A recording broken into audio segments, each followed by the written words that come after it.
और आज बात अखिलेश यादव और जयंत चौधरी के गठबंधन की, जिसको लेकर सस्पेंस गहराता जा रहा है, क्योंकि पीएम मोदी के कृषि कानून के वापस लेने के ऐलान के बाद दोनों दलों के बीच सीटों का पेच फंस गया है। और अब सवाल यह है कि बोल भैया बोल गठबंधन होगा या नहीं।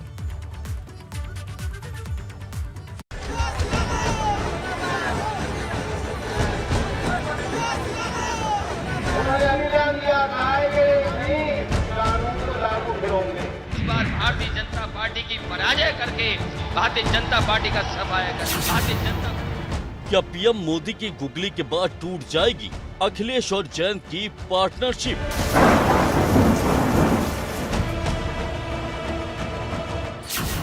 सीटों पर खींचतान, कब होगा गठबंधन का ऐलान? जो समाजवादी पार्टी में है तो उनकी बात मैं नहीं कह सकता, वो तो फैसला उनकी पार्टी के लोग करेंगे। देश के सबसे बड़े सूबे की सबसे बड़ी जंग में सियासत हर दिन बदल रही है और इस बदलती सियासत में प्रधानमंत्री मोदी की गुगली के बाद अखिलेश यादव और जयंत चौधरी के गठबंधन पर संकट के बादल मंडराने लगे।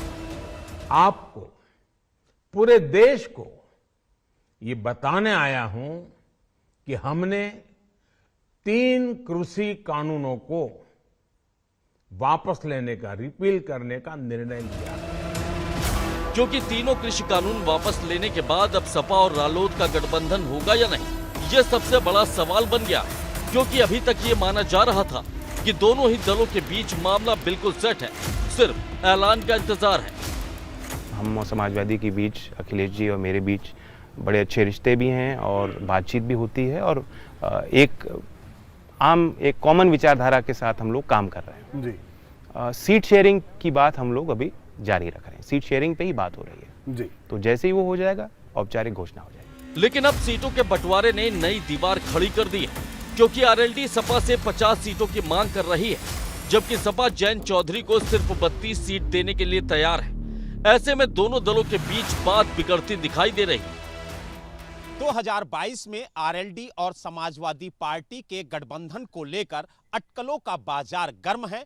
फिलहाल दोनों पार्टियों में बातचीत का सिलसिला जारी है और उम्मीद है जल्द ही दोनों पार्टियों में सहमति बन जाएगी। लेकिन जिस तरह से दोनों पार्टियों में बातचीत को लेकर देरी हो रही है, उसको लेकर राजनीतिक जानकार तरह तरह की अटकलें लगा रहे हैं। इसके साथ ही चरथावल सीट को लेकर भी दोनों दलों में ठनी हुई है। सपा ने कांग्रेस छोड़कर आए हरेंद्र मलिक को इस सीट से हरी झंडी दे दी, लेकिन इस सीट पर जयंत भी अपनी दावेदारी कर रहे हैं। यही वजह है कि दोनों दलों के गठबंधन में पेच फंसता दिखाई दे रहा है। वही कृषि कानून वापस लेने के बाद रालोद अपने लिए बेहतर गठबंधन की तलाश में, क्योंकि अभी तक रालोद के गठबंधन की बात करें तो रालोद ने 2002 में बीजेपी के साथ गठजोड़ कर चुनाव लड़ा था, जिसमें रालोद को 14 सीटों पर जीत मिली थी, जबकि 2% वोट भी मिला था। 2007 में रालोद अकेले चुनाव लड़ी, जिसमें उसे 10 सीटों पर जीत मिली, लेकिन वोट प्रतिशत 2 से बढ़कर 4 हो गया।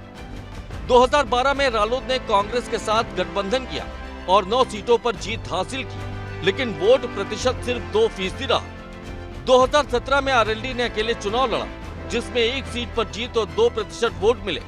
पिछले तमाम आंकड़ों पर नजर डालें तो रालोद के लिए भाजपा के साथ गठबंधन करना फायदे का सौदा रहा। और अब सवाल इस बात का है कि कहीं जयंत फिर से भाजपा के साथ अपने लिए बेहतर संभावनाएं तो नहीं देख रहे, क्योंकि मौजूदा वक्त जयंत चौधरी को खुद के लिए बिल्कुल मुफीद नजर आ रहा है। और अब जयंत किसान, जाट और सिख वोट की तिकड़ी के सहारे अपने लिए कुछ बेहतर पाने की उम्मीद में है।